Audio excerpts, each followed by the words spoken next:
Hey guys, my name is Scoby and welcome back to another video. In today's video I'm going to be showing you how to play GameCube games on your Xbox Series S or your Xbox Series X. This is going to be a nice quick and easy tutorial. I'm going to be showing you step by step how to do everything. Let's jump right into this. So before we get too far in today's video, I do want to mention your Xbox will already need to have both dev mode and Retroarch already installed. I'm not going to be showing you that in today's video, however I'll be leaving a card on screen and a link in the description down below to my previous video where I show you step by step how to do all of those things. Then you can come back here and I'm going to be showing you specifically how to play GameCube games on your Xbox. The next thing we're also going to be needing to do is install a File Explorer application on our Xbox, because later in the video we're going to need to transfer specific game files for our emulator Dolphin from our hard drive to our Xbox. So that's what we're going to be doing next. From this point, we're going to need to load up our Xbox Series X, and we're going to need to know the IP address for the remote access on the bottom right. This is what we had to use to install Retroarch previously, but we're going to need to locate back to this website again to bring over some extra files that we're going to need to play PlayStation 1 games. From this point, we're going to be opening up our web browser and we're going to be locating to the URL that we had set previously from our Xbox. I have just logged in and I'm right here right now. So for us to bring our BIOS file to Retroarch, it is technically possible to do it from the web portal. However, I've always had a lot of issues with that, so I would recommend doing it through a file browser instead. So what we're going to be doing is installing a file browser on our Xbox through the web portal so we can actually transfer our BIOS files via the USB over to our Xbox directly. So what we're going to be doing to do this is come to this link. As always, links is in the description down below. And what we're going to be doing is downloading a File Explorer application that we're going to be installing on our Xbox dev portal. So come to this link, simply click download, and then your download will begin. Once your download is done, we're going to be coming back to our Xbox dev portal. We're going to be coming to the My Games and Apps on the home section right here. We're then going to be selecting the add button here, and we're going to be choosing our My Explorer file .appx that we just downloaded previously.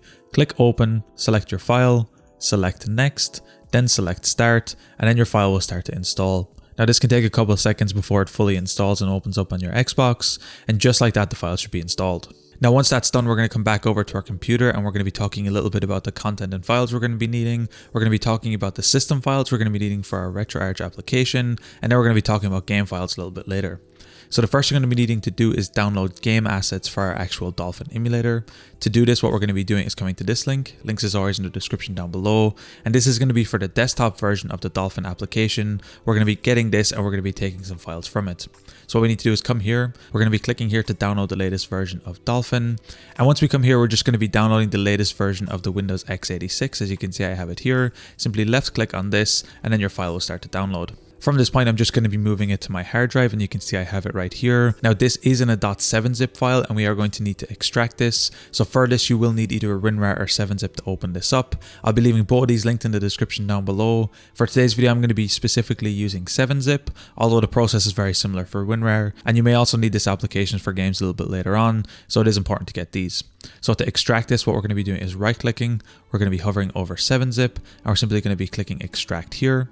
Our files are then going to start to extract. From this point, we're going to need to create a new folder on our external drive that we can bring over to our Xbox, and we're going to need to make sure it's named Dolphin-EMU, exactly as it's written here. And what we're going to be doing is copying some files we just extracted from our Dolphin folder.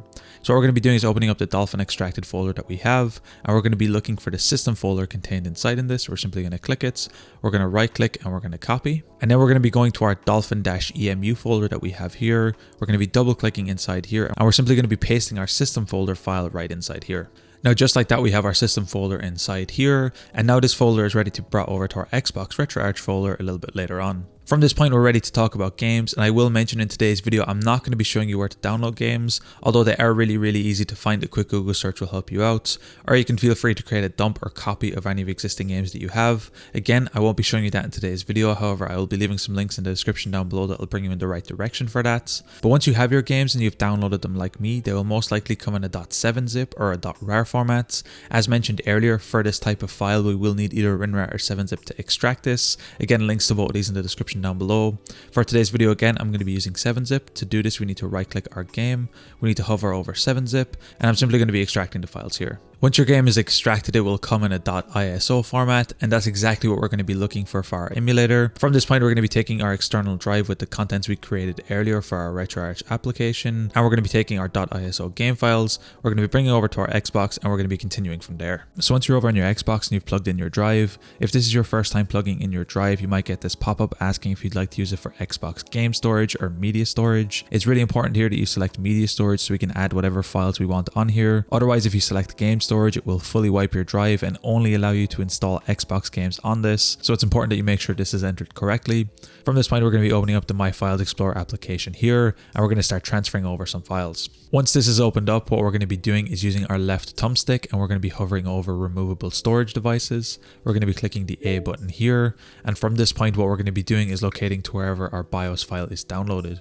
So for me, it's in my BIOS and ROMs folder, it's in my Xbox folder, it's in my BIOS folder, and it's right here, it's dolphin.emu. What we need to do from this point is copy this entire folder. To do this, we can simply click the start button right here.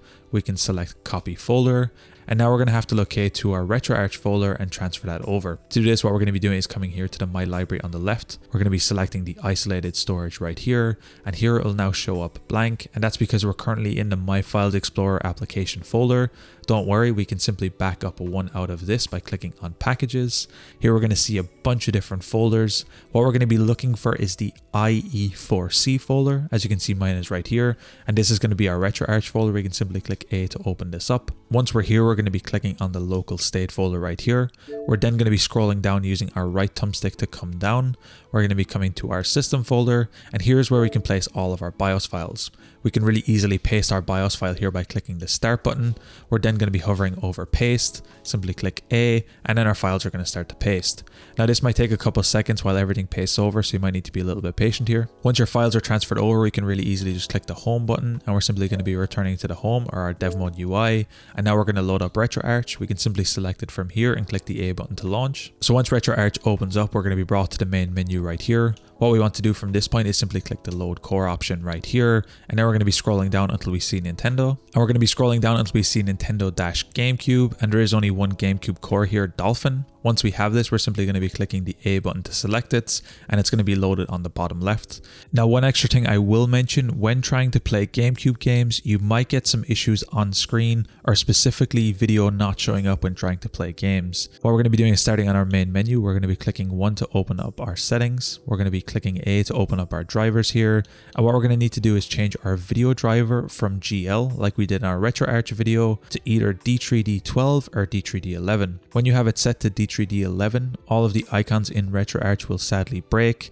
However, when we set it to D3D12, all of your icons will still work, and it will default to our D3D11 driver that we actually need to display GameCube games. This is a little bit annoying. However, what I would recommend doing is simply coming in here, selecting D3D12, and basically everything will still show up here. Now, when you set it to D3D12, and if your game still shows up as a black image, I would recommend coming back here and setting it to D3D11 manually. I would suggest playing with both of these and seeing what gives you the best results for actually displaying your games on screen, but you may have to switch back and forth between these depending on the game you're playing, so it will be worth experimenting here. Just keep this in mind that you might have to experiment with these depending on the game you're trying to play.